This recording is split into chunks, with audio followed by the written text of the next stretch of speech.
तो चच्चा का कुल हका तो मतलब आओ रहते का कुछ चच्चा और पढ़ाने में सब लिखौले हैं तो के कहां पता हमर दवा सनी हम कितना बड़ा आदमी है तो कोनो में से काट लो जी कौनो में काट भोड़ी कौनो नहीं बोल सकल कोई सीधा वाला ये काट लो जो ऊपर ऊपर खिंचा जाई तू काटा चच्चा कौनो दिक्कत नहीं कर भैया खाली बढ़िया देख के तू काटा ना चला ठीक है कोई दिक्कत नहीं बाकी जोन आई बोली भोड़ी हम समझ ले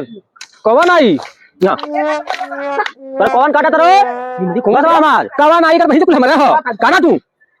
अरे भोसड़ी के बात बाप का राज समझले का जौना नहीं तौना भोसड़ी वाला आगे काट दे सरवा बड़ी ठोस है यार काट पाई है अरे चच्चा का करी वो पक्कल न हो अच्छा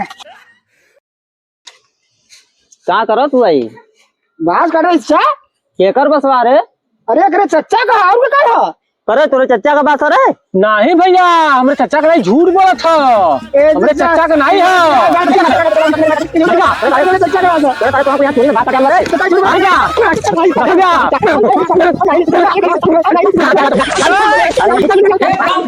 जगन्नाथ प्रेमानंद